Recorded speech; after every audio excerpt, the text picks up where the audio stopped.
السلام علیکم ورحمۃ اللہ. اذان دے دیں. اللہ اکبر اللہ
اشهد ان لا اله الا الله وحده لا شريك له واشهد ان محمدا عبده ورسوله. اما بعد فاعوذ بالله من الشيطان الرجيم. بسم الله الرحمن الرحيم. الحمد لله رب العالمين الرحمن الرحيم مالك يوم الدين. إياك نعبد وإياك نستعين. اهدنا الصراط المستقيم صراط الذين أنعمت عليهم غير المغضوب عليهم ولا الضالين. كنتم خير أمة أخرجت للناس تأمرون بالمعروف وتنهون عن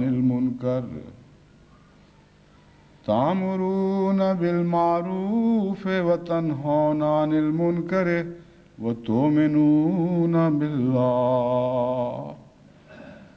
ولو آمن أهل الكتاب كان خيرا لهم منهم المؤمنون وأكثرهم الفاسقون.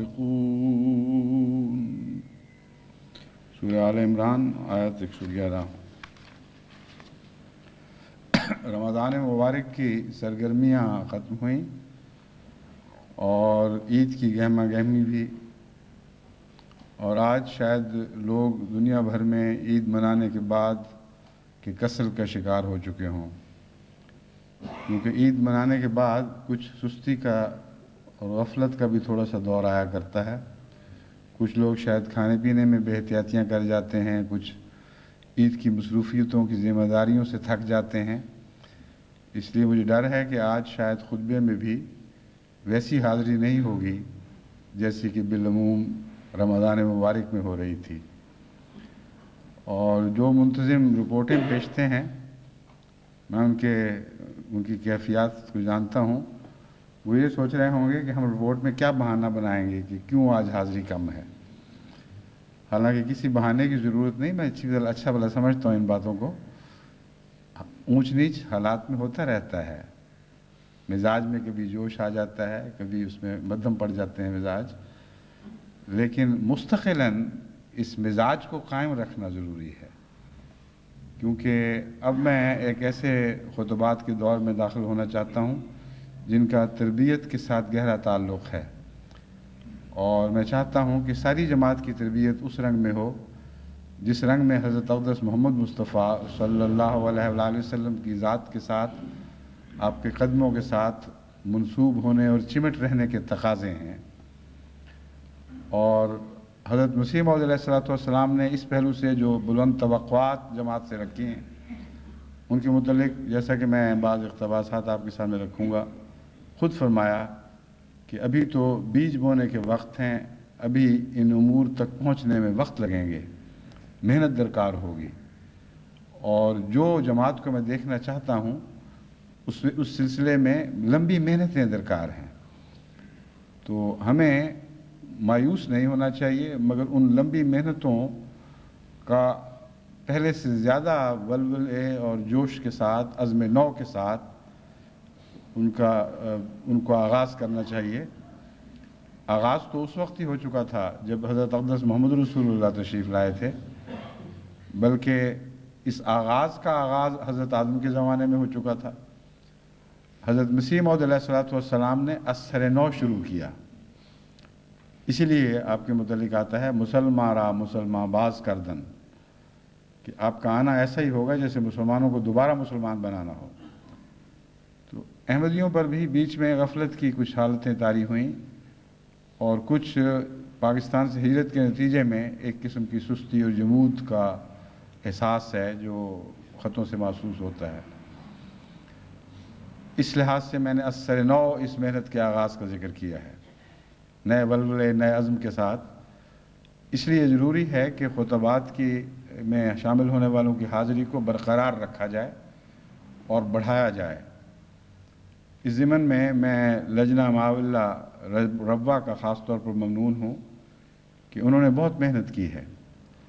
نتیجتاً باقی جگہوں سے جو رپورٹیں آتی ہیں وہاں مردوں کی تعداد خواتین کی نسبت زیادہ ہے، لیکن ربوہ میں مسلسل گزشتہ رپورٹوں سے پتہ چل رہا ہے کہ خواتین زیادہ تعداد میں شامل ہو رہی ہیں اور اپنے مردوں کو پیچھے چھوڑ گئی ہیں اس وقت، لیکن آگے جا کر ساتھ لے کر چلنا ہے۔ یہ ایسا فخر نہیں ہے جس فخر کو برقرار رکھا جائے۔ پیچھے چھوڑیں، پھر ہاتھ پکڑیں اور ساتھ لے کر آگے بڑھائیں، اور ان کی غیرت کو کچوکے دیں اور کہیں ہم عورتیں ہو کر جن پر جمعہ فرض بھی نہیں ہے، جمعے کا خطبہ سننے جا رہی ہیں، جو خطبہ جمعے کے مقابل پر کوئی فرضیت نہیں رکھتا، اور تم مرد ہو کر گھروں پہ چوڑیاں پہن کے بیٹھ گئے ہو۔ اگر یہ بات ہے تو پھر بچے تم سنبھالو، ہم باہر کے کام کرتی ہیں۔ تو اس طرح کی باتیں کر کے ان کو ساتھ لیں، آگے بڑھائیں، کیونکہ بہرحال جو بوجھ مردوں نے اٹھانے ہیں وہ عورتوں کی طاقت سے بالا ہیں۔ اسی لیے اللہ تعالیٰ نے قرآن کریم میں عورتوں کے لیے فرائض کی ادائیگی میں نرمی رکھی ہوئی ہے۔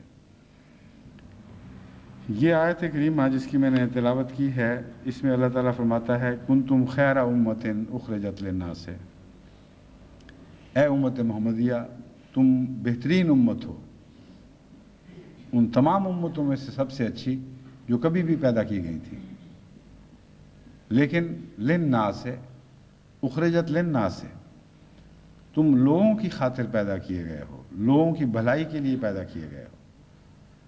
اس مضمون پر میں پہلے بھی روشنی ڈال چکا ہوں، بہت ہی حیرت انگیز بیان ہے جو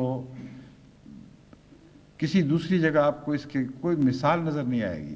اتنا پاکیزہ، اتنا عمدہ، اتنا وسیع مضامین کو سمیٹے ہوئے کلام چل رہا ہے۔ کہ حقیقتاً کوزے میں دریا بند دکھائی دیتا ہے۔ کنتم خیر امتن، تم بہترین امت ہو۔ ایک تو یاد دہانی، محمد رسول اللہ جب سب سے بلند پایا، سب سے بلند تر، سب نبیوں میں افضل ہیں، تو ان کی طرف منسوب ہوتے ہو، تم بہترین امت ہو۔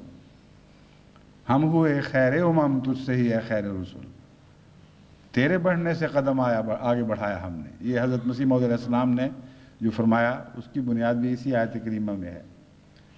تو خیر امت اپنی ذات میں ایک مکمل جملہ ہے، اور اتنا مکمل ہے کہ حضرت محمد رسول اللہ کی طرف اشارہ کرتے ہوئے آپ کی تمام سیرت کا مضمون ہمارے سامنے لا کھڑا کیا ہے۔ ادھر دیکھو تم کس کی طرف منسوب ہو رہے ہو، اس کی طرف منسوب ہونے کی وجہ سے تم نے خیر امت کا نام پایا ہے، کیونکہ وہ خیر الرسل ہے، تم وہ ہو۔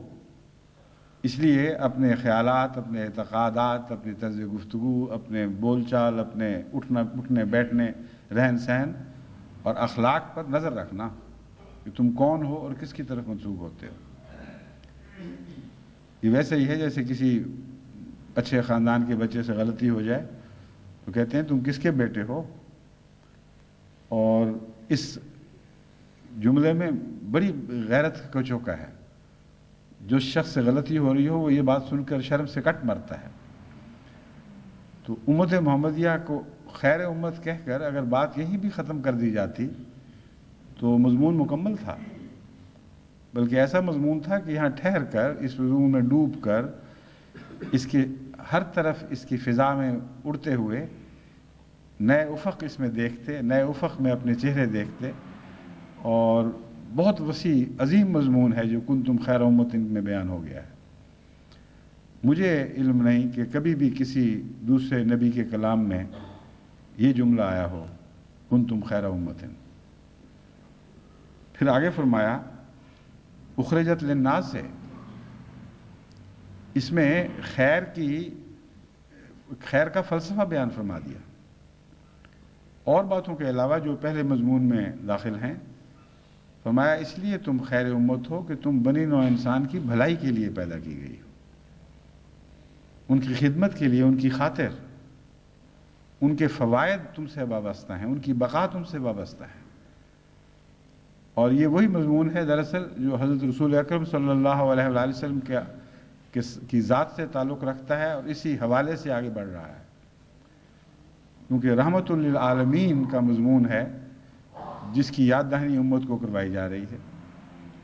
ایک تو اپنی ذات اور اعلیٰ صفات میں حضرت محمد رسول اللہ صلی اللہ علیہ وآلہ وسلم ایک کامل وجود ہیں، ان کی طرف منسوب ہونا کوئی آسان کام نہیں ہے، اس منسوب ہونے کے تقاضے ہیں۔ اس لیے خیر ہی خیر تم میں ہوگی تو تم محمد رسول اللہ کے کہلاؤ گے، جہاں خیر کی جگہ شر نے لے لی وہیں تمہارا امت سے تعلق کاٹا گیا۔ پھر فرمایا کہ اندرونی خیر کا صرف سوال نہیں ہے، آپس میں محبت اور آپس میں ایک دوسرے کے ساتھ اخلاقی تقاضے پورے کرنے کا سوال نہیں ہے۔ اخرجت للناس سے یہاں مومن اور غیر مومن، مسلم غیر مسلم کا فرق ہی اٹھا دیا۔ للناس والا مضمون وہی ہے جو رسول اللہ صلی اللہ علیہ وسلم کے حوالے سے قرآن میں ملتا ہے، قل یا ایھا الناس انی رسول اللہ الیکم جمیعا، اے لوگو میں تم سب کی طرف جو رسول بنا کے بھیجا گیا ہوں، مانو یا نہ مانو، تمہاری بقا، تمہاری خیر، تمہاری بھلائیاں سب مجھ سے وابستہ کر دی گئی ہیں۔ اور رحمت للعالمین میں تمام جہانوں کے لیے رحمت بنایا گیا، تو فرمایا اس لیے تم امت بہترین امت ہو کہ لوگوں کی بھلائی کے لیے تمہیں پیدا کیا گیا ہے۔ اور حضرت محمد مصطفیٰ صلی اللہ علیہ وآلہ وسلم کی سیرت طیبہ کا یہ پہلو فراموش نہ کرنا، ورنہ آپس میں اگر خیر بانٹتے رہو گے اور غیروں کو تمہارا فیض نہیں پہنچے گا تو تم بہترین امت کے کہلانے کے لائق نہیں ٹھہرو گے۔ پھر اس مضمون کی حفاظت کا سامان مہیا فرمایا گیا۔ اتنا بڑا تقاضا ہے، اتنی بڑی تمنا ہے، اتنی بڑی امید ہے جو ہم سے رکھی گئی ہے، اور اس امید کا اتنا بڑا تقاضا ہے جو ہم نے پورا کرنا ہے کہ اس کے لیے ضرور کچھ معلوم ہونا چاہیے تھا کیسے ہم اتنی اہم ذمہ داری کا حق ادا کر سکیں گے، اور کیسے ان اعلیٰ اقدار کی حفاظت کر سکیں گے۔ اس مضمون کو اس آیت کریمہ یوں حل فرماتی ہے، تامرون بالمعروف و تنہون عن المنکر۔ تمہاری خوبیوں کی بقا کا تقاضا یہ ہے کہ تم مسلسل ایک دوسرے کو بھلائی کی طرف بلاتے رہو اور بھلائی کی دعوت دیتے چلے جاؤ، وتنہون عن المنکر، اور برائیوں سے روکتے چلے جاؤ۔ یہ اس طرح بیان نہیں فرمایا، یوں فرمایا ہے کہ تم یہ کرتے ہو، تم بھلائیوں کی طرف بلاتے ہو اور بدیوں سے روکنے والے ہو، کیونکہ حضرت اقدس محمد رسول اللہ صلی اللہ علیہ وآلہ وسلم کی امت میں شامل ہونے کا ایک طبعی تقاضا ہے، اس لیے اسے ایک جاری فعل کے طور پر بیان فرمایا گیا ہے۔ تم اگر رسول اللہ علیہ وسلم کے غلام ہو تو تم یہ کرتے ہو، گویا کہ یہ ہو ہی نہیں سکتا کہ تم نہ کرتے ہو، نہیں کرتے تو غلام رہے ہی نہیں باقی۔ یہ مضمون اس طرح بیان فرماتا ہے، تامرون بالمعروف، ہم جانتے ہیں محمد کے غلام ہو تو ضرور لوگوں کو خیر کی طرف بلاتے ہوگے، وتنہون عن المنکر، اور برائیوں سے روکتے ہوگے۔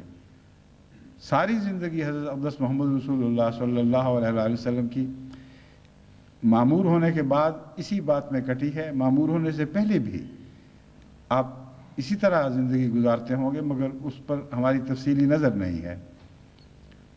مگر جہاں تک بھی کہیں کہیں اشارے ملتے ہیں، معلوم ہوتا ہے کہ نبوت پر فائز ہونے سے پہلے بھی حضرت اقدس محمد رسول اللہ صلی اللہ علیہ وآلہ وسلم لوگوں کو نیکیوں کی طرف بلایا کرتے تھے اور بدیوں سے روکا کرتے تھے۔ بس سیرت محمد مصطفیٰ صلی اللہ علیہ وآلہ وسلم ہے جو مسلسل جاری ہے، اور دراصل اسی کے حوالے سے یہ باتیں ہو رہی ہیں کہ تم ان کے ہو گئے ہو، ٹھیک ہے، بہترین امت بن گئے، بہترین رسول کی طرف منسوب ہوئے، پھر ویسے بن کے دکھاؤ، لوگوں کے لیے وقف ہو جاؤ، لوگوں کی بھلائی کے لیے نکلو۔ اور دو باتیں پھر آگے خصوصیت کے ساتھ اس بات میں، اس آیت کے بقیہ حصے میں بیان ہوئی ہیں جو میں آپ کے سامنے پڑھ رہا ہوں۔ اول یہ کہ تم اگر اپنی نیکیوں کی حفاظت کرنا چاہتے ہو تو لازم ہے کہ دوسروں کو نیکیوں کی نصیحت کرو۔ اگر تم بدیوں سے بچا رہنا چاہتے ہو تو لازم ہے کہ تم بدیوں سے اپنے آپ کو نہ صرف بچاؤ بلکہ لوگوں کو بچانے کی کوشش کریں، تب تم اس بات کا تقاضا پورا کر سکو گے۔ دوسرے یہ کہ ماحول کو درست کیے بغیر انسانی خوبیوں کی بقا کی کوئی ضمانت نہیں ہو سکتی۔ اگر اجنبی ماحول میں آپ رہتے ہیں، اس ماحول کو اپنے جیسا نہیں بناتے تو ایک وقت آتا ہے کہ ماحول آپ کو اپنے جیسا بنا لیتا ہے۔ بہت ہی گہرا ایک مضمون ہے نفسیاتی نقطہ، جس میں ایک نفسیاتی گہرا نقطہ بیان ہوا ہے۔ قوموں کے عروج اور تنزل کی کہانیاں پڑھ کے دیکھ لیں، معاشروں کے بننے اور بگڑنے کے حالات کا مطالعہ کر لیں۔ وہ قومیں اور وہ معاشرے جو تاثیر رکھتے ہیں اور ارد گرد پھیلتے چلے جاتے ہیں، وہ اس وقت تک زندہ رہتے ہیں جب تک یہ تاثیر زندہ ہے۔ جب ان کا پھیلنا بند ہو جائے، ان کی آواز ماحول کو اپنے جیسا بنانا بند کر دے، ان کا عمل لوگوں کو اپنی طرف کھینچنا بند کر دے، تو پھر وہ غیروں کے ہونے شروع ہو جاتے ہیں، ان جیسے ہی ہو رہتے ہیں۔ بس یہ بحث کسی قوم سے تعلق نہیں رکھتی، یہ انسانی فطرت سے تعلق رکھتی ہے۔ دنیا میں جہاں کہیں بھی احمدی موجود ہیں، امریکہ میں ہوں یا انگلستان میں، یورپ کے کسی ملک میں ہوں یا ایشیا کے بر اعظم میں یا افریقہ میں بستے ہوں، یہ مضمون برابر سب پر اطلاق پاتا ہے، اور اس میں ہماری بقا کا راز ہمیں سمجھا دیا گیا ہے۔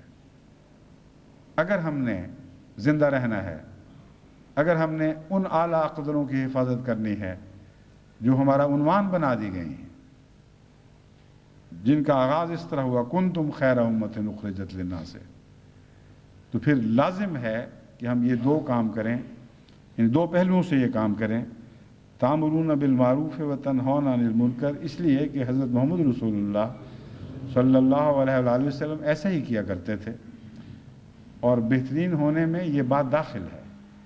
یعنی بہترین کی صفت کا یہ حصہ ہے کہ تم لوگوں کو بھی بہترین بنانے کی کوشش کرو، اور دوسرے اس لیے کہ اگر نہیں کرو گے تو تم بہترین نہیں رہو گے، تم مٹ جاؤ گے، تمہاری ساری خوبیاں اس طرح کھائی جائیں گی جس طرح کھاری پانی لوہے یا دوسرے غیر ٹکڑوں کو رفتہ رفتہ کھا جاتا ہے اور ان کا کچھ بھی باقی نہیں چھوڑتا۔ تیزاب جس طرح دوسری چیزوں کو کھا جایا کرتے ہیں، اس طرح معاشرہ تمہیں کھا جائے گا۔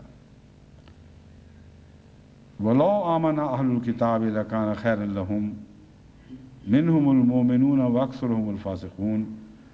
اہل کتاب بہت اچھے لوگ ہیں، لیکن کاش وہ سمجھتے کہ محمد رسول اللہ میں ایمان لانا کیسی عجیب بات ہے، کوئی نسبت ہی نہیں ہے۔ کاش وہ سمجھتے کہ دنیا کا بہترین رسول آ چکا ہے، وہ رسول آ چکا ہے جس سے ساری دنیا کی تربیت وابستہ کر دی گئی ہے۔ اگر یہ سمجھتے لکان خیر لہم، ایمان لے آتے اس رسول پر، بہتر ہوتا۔ اس میں ایک انذار ہے، اور وہ انذار یہ ہے کہ اہل کتاب ان قدروں سے محروم ہو جائیں گے۔ اہل کتاب رفتہ رفتہ اس وجہ سے کہ انہوں نے حضرت رسول اللہ صلی اللہ علیہ وآلہ وسلم سے رشتہ نہیں جوڑا، ان تمام خوبیوں سے محروم ہو جائیں گے جو آج آپ کی ذات بابرکات سے وابستہ کر دی گئی ہیں اور ہمیشہ کے لیے وابستہ کر دی گئی ہیں۔ اس سردار کو قبول کرو گے تو ان خوبیوں کے حامل بنو گے، اس سردار سے تعلق توڑو گے تو ان ساری خوبیوں سے تعلق توڑ لو گے۔ کتنی حسرت کا اظہار ہے اچانک، وَلَوْ آمَنَ أَهْلُ الْكِتَابِ لَكَانَ خَيْرًا لَهُمْ مِنْهُمُ الْمُؤْمِنُونَ وَأَكْثَرُهُمُ الْفَاسِقُونَ۔ یہ بات اور مزید کھول دی۔ ٹھیک ہے ان میں مومن بھی ہیں، اچھے لوگ ہیں، لیکن اکثرهم الفاسقون، اکثر ان میں فاسق ہیں، یعنی ہوتے چلے جائیں گے۔ یہ ان کا انجام ہے، کیونکہ تعلق نہیں باندھا، محمد رسول اللہ سے تعلق نہیں باندھا صلی اللہ علیہ وآلہ وسلم۔ اس لیے ان کا فاسق بننا تو ایک وقت کا تقاضا ہے جو بہرحال پورا ہو کر رہے گا۔ یہ وہ صورت ہے، آیت ہے سورہ آل عمران کی آیت 111، جس پر بنا رکھتے ہوئے میں چند تربیتی خطبے انشاءاللہ دوں گا، اور آج میں بعض متفرق باتیں آپ کے سامنے رکھنا چاہتا ہوں۔ سب سے پہلے ایک غلطی کا ازالہ کرنا ہے۔ جمعۃ الوداع پر میں نے جو حضرت ابو امامہ بحری کی روایت پیش کی تھی، اس میں اگرچہ لکھا تو یہی ہوا تھا کہ حجۃ الوداع کے موقع پر آپ نے نصیحت فرمائی، لیکن اس وقت نظر جو پڑی ہے جلدی میں تو وہ جمعۃ الوداع پڑھا گیا ہے، اور اسی لحاظ سے میں نے یہ بات کی تھی کہ اس حوالے سے میں آج جمعۃ الوداع پر آپ کے سامنے مضمون رکھتا ہوں۔ لیکن یہ غلطی اس موقع پر نہیں ہوئی، پہلے بھی جب اس حدیث پر نظر پڑی تھی تو جمعۃ الوداع پڑھا گیا تھا، تو شاید اللہ کے ہاں مقدر تھی یہ غلطی کہ غلطی ہو تو میں اس مضمون کو جمعۃ الوداع کے لیے چن لوں، تو فائدہ تو پہنچ گیا مگر غلطی مٹنی چاہیے، اور یہ لوگ درستی کر لیں۔ یہ جو نصیحت میں نے بیان کی تھی، حضرت اقدس رسول اکرم صلی اللہ علیہ وآلہ وسلم نے نماز اور عبادتوں کے متعلق جو فرمایا تھا، یہ حجۃ الوداع کے موقع پر فرمایا تھا۔ وہ بھی ایک وداع کا رنگ تھا، اور عام جمعۃ الوداع سے بہت زیادہ شدت کے ساتھ تاثیر رکھنے والا کلام تھا، کیونکہ حضور اکرم صلی اللہ علیہ وآلہ وسلم اپنے غلاموں سے جدا ہونے والے تھے، اس لیے وہ اور بھی زیادہ معنوں کے لحاظ سے پرتاثیر کلام تھا۔ بس وہ معنوی لحاظ سے تو کوئی غلطی نہیں ہوئی، لیکن روایت کی درستی بہرحال ضروری ہے۔ دوسرے، مجھے فیصلہ آباد سے یہ توجہ دلائی گئی ہے کہ اسی نصیحت کے آخر پر جو حضور اکرم صلی اللہ علیہ وآلہ وسلم نے زکوٰۃ کا ذکر فرمایا، اور آخر پر جلدی سے میں نے اس کا حوالہ دے کر کہا کہ زکوٰۃ میں صدقہ خیرات سارے مضامین داخل ہیں، اس لیے لوگ صدقہ خیرات پر بھی توجہ کریں، اور بوسنین کا بھی میں نے ذکر کیا، دوسرے غرباء کا بھی۔ تو فیصلہ آباد میں چونکہ تاجر مزاج لوگ زیادہ ہیں، اور تاجروں میں بعض کمزوریاں بھی ہیں، بعض خوبیاں بھی ہیں. خاص طور پر اس علاقے کے تاجر چندہ مار جائیں گے مگر زکوٰۃ کم مارتے ہیں، خوف کھاتے ہیں. میں نے دیکھا ہے بعض لوگ چندہ محض خدا اللہ دیتے ہیں، بعض خوف سے بھی دیتے ہیں کہ ہمارے مال میں بے برکتی نہ پڑ جائے. اور چندے سے زیادہ زکوٰۃ کے معاملے میں تاجر، بعض علاقوں کے تاجر ڈرتے ہیں کہ زکوٰۃ اگر ہم نے رکھی تو پھر خدا ہمارے مال واپس لے لے گا. اور زکوٰۃ دیتے وقت دل چاہتا ہے کسی بہانے ہمارا تصرف قائم رہے. بس اپنے عزیز رشتہ داروں وغیرہ پر جو خرچ کرنے کے تقاضے ہیں وہ چاہتے ہیں کہ زکوٰۃ تو ہم نے نکالنی ہے، اس میں سے کیوں نہ دے دیں. باقی جو مال میں سے جو نکالیں خام خواہ تو بہانہ ڈھونڈتے ہیں. اچانک ان کو بہانہ مل گیا اور انہوں نے بغیر میرے کہے یہ اندازہ خود بخود نکال لیا خطبے میں سے کہ اب ہمیں اجازت مل گئی ہے کہ ہم زکوٰۃ خود خرچ کریں اور اپنے عزیزوں و اقربا کو دے دیں. نائب امیر صاحب کا گھبرایا ہوا فیکس ملا کہ ہم کیا کریں، اور وہ فوراً جواب چاہتے تھے، لیکن میں نے فوراً جواب نہیں دیا. میں نے کہا کرنے دو ان کو خرچ، زکوٰۃ اسی طرح کھڑی رہے گی، غریبوں کا فائدہ تو ہو جائے. رمضان گزر جائے آرام سے، جتنا انہوں نے بانٹنا ہے بانٹ لیں، پھر میں ان کو بتاؤں گا کہ تمہاری زکوٰۃ کا ایک ایک پیسہ واجب الادا ہے، اسی طرح کھڑا ہے. تو آج میں اس خطبے کے ذریعے ان کو یہ بات سمجھا رہا ہوں، اور نائب امیر صاحب بھی گھبرائیں نہیں، انشاءاللہ اس کا فائدہ ہی ہوگا، یعنی تاخیر کا. ایک چھوٹی سی بات یہ سمجھانا چاہتا ہوں کہ میں نے ایک خطبے میں یہ کہا تھا کہ جماعت کو چاہیے کہ مضمون یہی ہے کہ لوگوں کو بھلائی کی تعلیم دو، بدیوں سے روکو، اور اس سلسلے میں دنیا کے سیاستدانوں کو اور بڑے بڑے رہنماؤں کو براہ راست خط لکھو اور توجہ دلاؤ کہ تم غلط رستوں پر چل پڑے ہو، سمجھو سنبھلو، اور ورنہ تم اپنی قوموں کے ساتھ مٹا دیے جاؤ گے. اس کا مطلب یہ نہیں تھا کہ ان پر سختی کی جائے، ان کو یعنی اتنی سختی کی جائے کہ گویا گالیاں دی جا رہی ہیں. تو بعض ہمارے سمجھنے والے عجیب طرح بات سمجھتے ہیں. مجھے بعض دوستوں نے خطوں کی کاپیاں بھیجی ہیں جو انہوں نے بعض سربراہوں کو لکھی ہیں، اور وہ ایسی سخت زبان ہے کہ گویا کہ وہی مقرر ہو گئے، مامور ہو گئے اللہ کی طرف سے کہ ہم تمہیں مٹانے کے لیے آ گئے ہیں، خبردار جو اب تم نے آگے سے حرکت کی. نامناسب حرکت ہے. فرعون سے زیادہ متکبر بادشاہ کون ہو سکتا ہے؟ فرعون سے زیادہ کون اس لائق تھا کہ اسے تنبیہ کی جائے؟ مگر اللہ تعالیٰ نے حضرت موسیٰ کو نصیحت فرمائی تھی قول لین سے کام لینا، نرمی سے بات کرنا. اس کی یہ وجہ نہیں کہ خدا تعالیٰ ڈرتا تھا فرعون سے یا موسیٰ کو ڈراتا تھا، اس لیے کہ انسانی فطرت ہے کہ جتنا بڑا مقام ہو اتنا زیادہ محتاج ہے کہ اس سے نرم بات کی جائے، ورنہ وہ بات کو شروع میں ہی رد کر دیتا ہے. فرعون کی بھلائی کی خاطر یہ حکم تھا کہ اگر تم یہ کہو گے کہ میں خدا کا نمائندہ آ گیا ہوں اور مجھے کوئی پرواہ نہیں رہی، مانتے ہو تو مانو، نہیں تو جاؤ جہنم میں. تو جہنم میں ہی جائے گا. پھر جہنم میں تو بیچارے نے ویسے ہی جانا تھا، مگر موقع نہیں ملنا چاہیے اس کو، بات کی غلطی کے نتیجے میں کوئی جہنم میں نہ جائے. جائے تو اپنے قصور سے جائے، تمہارے قصور سے نہ جائے. یہ مضمون ہے جو حضرت موسیٰ علیہ السلام کو سمجھایا گیا تھا کہ نرمی سے بات کرنا، کہیں بات کی وجہ سے ٹھوکر نہ کھا جائے، تم پر نہ الزام آ جائے کہ تم بھی اس کی ٹھوکر میں شامل ہو گئے ہو. بس احمدیوں کو چاہیے کہ حکمت سے کام لیں، قرآنی تعلیم کے تابع میری باتوں کو سمجھا کریں، ان سے باہر نکل کر اس کے ترجمے نہ کیا کریں، کیونکہ پھر وہ ان کی اپنی مرضی کی بات ہوگی، میری نصیحت کا اس سے کوئی تعلق نہیں ہوگا. اب متفرق امور جو مجھے اس عرصے میں بعض دوستوں نے لکھے ہیں، پہلے میں ان سے اس نصیحت کے خطبوں کا آغاز کرتا ہوں. ایک خاتون نے لکھا ہے کہ ہمارے مردوں کے خلاف بھی چند باتیں کریں، اور بعض باتیں ایسی لکھی ہیں جو مناسب نہیں ہیں یہاں پڑھ کے سنانی، لیکن ہیں وہ واقعی قابل فکر باتیں. معاشرے کو اچھا بنانے کے لیے ضروری ہے کہ گھر سکینت کا مرکز ہو.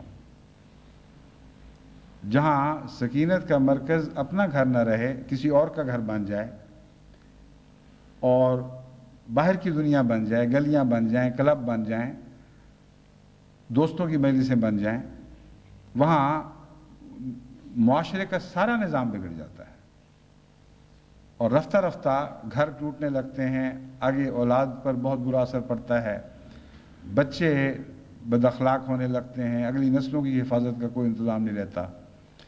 اس لیے سکینت کا مرکز گھر ہی رہنا چاہیے۔ عبید اللہ علیم صاحب کی نظم کی طرح کہ سایہ، اصل سایہ تو گھر میں ہے، باقی سب تو تعلقات کے روابط دائرے ہیں، لیکن جو انسان گھر میں لوٹتا ہے اور گھر میں سکون پاتا ہے اس کی کوئی مثال باہر دکھائی نہیں دیتی۔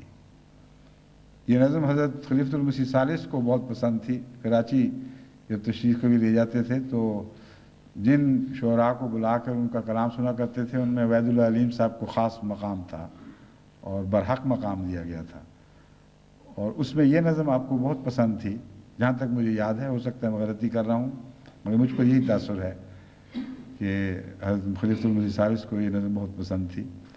کم سے کم جب میں نے سنی تو مجھے تو بہت ہی پسند آئی تھی، اور اگر ہمارے پرائیویٹ سیکرٹری صاحب یہ بھجوا دیں کاپیاں مختلف احمدی رسالوں میں تو سب میں چھپ جائے گی، کیونکہ اس خطبے سے اس کا گہرا تعلق ہے۔ سایہ وہی ہے جو خدا نے گھر میں بنا رکھا ہے اور اسی کو سکینت کی وجہ بتایا ہے۔ بس اپنے گھر میں سکینت ڈھونڈیں اور بیوی میں سکینت ڈھونڈیں۔ آپ کی بیوی آپ کے لیے سکینت کا سامان بنائی گئی ہے، اگر اس کو چھوڑ کر غیروں کی طرف نظر ڈالیں گے، غیر گھروں میں جائیں گے اور وہیں آرام پائیں گے اور دیر میں گھر لوٹیں گے، اور گھر آ کے جس طرح اپنے کپڑے اتار کے پھینکتے ہیں اسی طرح اپنے بیوی بچوں کو اتار پھینکا ہوگا، تو پھر ایسا گھر کوئی سکینت والا گھر نہیں ہے، اور ایسے معاشرے کی حفاظت اور اس کے امن کا کوئی انتظام ممکن نہیں، کوئی اس کی حفاظت نہیں ہو سکتی۔ بس غیروں کو ہم نے جو نصیحت کرنی ہے اس سے پہلے اپنے آپ کو تو نصیحت ضرور کرنی چاہیے۔ اگر ہم نے غیروں کے سامنے اچھے گھروں کا ماحول پیش نہ کیا تو اس دنیا کا سب سے بڑا عذاب یہی تو ہے کہ گھر ٹوٹ رہے ہیں، بچوں اور ماں باپ کے رشتے منقطع ہو رہے ہیں، بڑوں کے ادب اٹھ رہے ہیں، اور رفتہ رفتہ ہر شخص فرد بنتا چلا جا رہا ہے، جمعیت کا نظام منتشر ہو رہا ہے۔ بس اگر گھر منتشر ہو جائیں اور ہر شخص میں انفرادیت آ جائے اس حد تک کہ ایک دوسرے سے تعلقات محض خود غرضانہ تعلقات رہیں، ایک دوسرے کو سکون پہنچانے کی تمنا نہ ہو بلکہ جو کچھ لینا ہے لو اور فارغ ہو جاؤ، تو ایسا معاشرہ زندہ نہیں رہا کرتا۔ آج کے انسان کو سب سے بڑی تھریٹ، سب سے بڑا خطرہ ٹوٹتے ہوئے گھروں سے ہے۔ یورپ اور امریکہ نے تو اس کے ایسے خوفناک نظارے دیکھ لیے ہیں کہ وہاں اب یہ احساس مذہبی قدروں کے علاوہ بھی بڑی زور سے پیدا ہو رہا ہے کہ ہم نے گھر بچائے تو بچیں گے۔ اور جو سابق پرائم منسٹر تھیں انگلستان کی مسز تھیچر، انہوں نے تو آخری دور میں یہی نعرہ بنا لیا تھا کہ ہمیں گھروں کو بچانا ہے، اور واقعی یہ درست بات تھی۔ بس دنیا کے گھروں کو بچانے سے پہلے اپنے گھر تو بچاؤ، ورنہ وہی گنجے والی بات ہوگی کہ بال اگانے کی دوائی بیچتا ہو اور اپنے سر پہ ایک بال نہ ہو۔ تو اپنے ان بالوں کی نہیں، اپنے بال بچوں کی حفاظت کا انتظام کرو، ورنہ غیروں کے بال بچوں کا کیا خیال کرو گے۔ تو بہت ہی اہم بات ہے، اس کو سمجھ لو، پلے باندھو، اور بیویوں کو بھی تو چاہیے کہ وہ سکینت بنے۔ بعض بیویوں میں یہ عادت ہوتی ہے کہ اپنے میاں کے لیے تیار نہیں ہوتی، غیروں کے لیے ہوتی، بد نہیں ہوتی، نیتیں خراب نہیں ہوتی، لیکن ہمارے معاشرے کا یہ قصور ہے، اور کچھ عورت کی فطرت کے اندر یہ بات داخل ہے کہ بن سج کر اپنی طرف کھینچے۔ اسی کو، اس رجحان کو نظم و ضبط کے اندر رکھنے کے لیے خدا تعالیٰ نے پردے کی تعلیم دی ہے، اور یہ رجحان عورت میں مرد کی نسبت بہت زیادہ ہے۔ اس لیے دیکھا گیا ہے کہ جب وہ اپنے گھروں سے باہر نکلتی ہیں تو بہت وقت لیتی ہیں تیار ہونے میں. خاوند بیٹھا انتظار کر رہا ہے کہ چلو دیر ہو رہی ہے، دکانیں بند ہو جائیں گی یا سورج سر پر چڑھ آیا، چلو باہر نکلیں کہ میں ذرا تیار ہو جاؤں. اور گھر آتے ہی ساری تیاری ختم، جس کے متعلق قرآن فرماتا ہے کہ یہاں زینت دکھاؤ، وہاں کوئی زینت دکھانے کی توجہ نہیں، نہ بنانے کی توجہ ہے. جن کے متعلق فرماتا ہے یہاں زینت چھپاؤ، وہاں زینت تیار کر کے زینت دکھانے کے لیے چل پڑتی ہیں. تو عورتوں نے خود ہی اپنے پاؤں پہ کلہاڑی مار رکھی ہے اپنی زینت کو، اپنے خامنوں کے لیے، اپنے عزیزوں کے لیے. زینت سے مراد صرف ایسی زینت نہیں ہے جو خیالات کو کسی خاص سمت میں موڑے. زینت سے مراد وہ ہر زینت ہے، حسن خلق کی زینت، ایسی اداؤں کی زینت، باتوں کے طرز، چلنے کی طرز، کپڑے پہننے، بننا سجنا، صاف پاک رہنا. یہ وہ زینتیں ہیں جن میں خدا تعالیٰ نے صرف خامدوں کو شامل نہیں فرمایا بلکہ گھر کے بچوں کو اور تمام محرموں کو شامل فرما دیا ہے. جس کا مطلب یہ ہے کہ یک طرفہ ترجمہ نہ کرنا اس آیت کا. عورت کو اپنے گھر میں رہن سہن میں ایسا پیارا بن کے رہنا چاہیے اور ایسا صاف ستھرا پاکیزہ ماحول پیدا کرنا چاہیے کہ صرف خاوند کے لیے سکینت کا سامان نہ ہو بلکہ سب عزیزوں اور رشتہ داروں کے لیے وہ گھر جنت نشان بن جائے.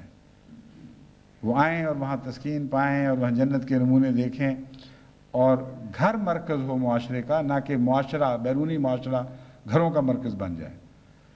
بس اس پہلو سے خواتین کو بھی توجہ کرنی چاہیے اور صاف ستھرا رہنا چاہیے، پاکیزہ رہنا چاہیے، بدبو کو دور کرنا چاہیے گھر سے.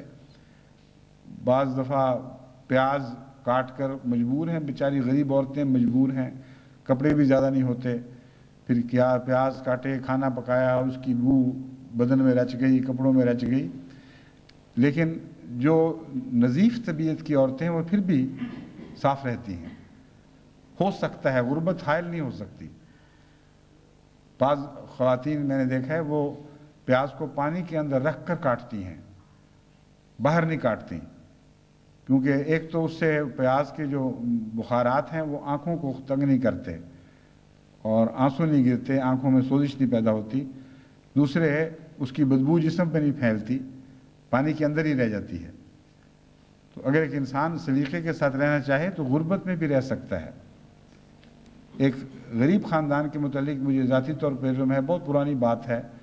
جب مجھے علم ہوا اور میں نے پوچھ کر دیکھا تو واقعتاً یہ بات درست نکلی کہ ان کے ماں باپ نے، بچوں کے ماں باپ نے یہ دستور بنایا تھا کہ روزانہ اپنے کپڑے دھو کر ڈالتے تھے اور بچوں کو بھی یہ سکھایا تھا کہ جب واپس آؤ تو دھلا ہوا کپڑا ماں نے تیار رکھا ہوتا تھا وہ پہنو اور اسکول کا کپڑا دھو. اب یہ ہو سکتا ہے بعضوں کے لیے تکلیف مالا یطاق ہو، لیکن یہ نمونہ ضرور ہے کہ غربت میں بھی صاف انسان رہ سکتا ہے. حضرت صلی اللہ علیہ وآلہ وسلم کے حوالے سے ساری باتیں چل رہی ہیں. اب کا نہایت غریبانہ طرز بود و باش تھی اور کپڑے خود سیتے تھے، پیبند لگا لیا کرتے تھے، مگر پاکیزہ بدن، پاکیزہ لباس، صاف ستھرا، خوشبو سے معطر، یہ زینت ہے. زینت کا یہ مطلب نہیں کہ فیشن کرو اور مہنگے مہنگے کپڑے خریدو اور گوٹا کناری لگاؤ. جو زینت محمد رسول اللہ کی زینت ہے وہی زینت ہے.